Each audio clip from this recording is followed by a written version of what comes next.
দেখিনি, কখনো দেখিনি। একদিনের যেদিন মানে আসলো ইয়েতে মানে পার্টিতে, যেদিন সকালে আসলো পার্টিতে বিজেপিতে, বিকেলবেলা টিকিট। এটা কি দলের আদর্শ?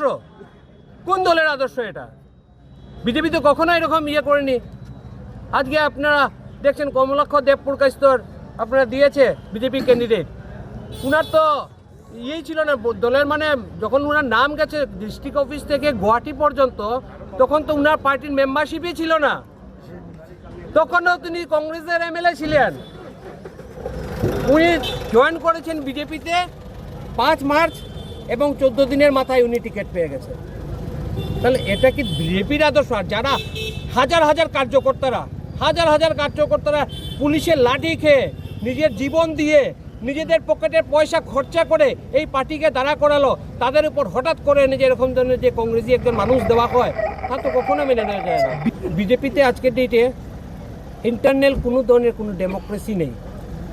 এখানে চলছে শুধু ডিক্টেটরশিপ, কোনো ইন্টারনাল ডেমোক্রেসি নেই। আসাম চলছে এক মামার কথায়, আর বরাক চলছে আরেক মামার কথায়। বরাকের মামাকে আপনারা জানেন না? সবাই জানে বরাকের মামাকে। তো আমাদের লড়াই তো বিজেপির বিরুদ্ধে নয়।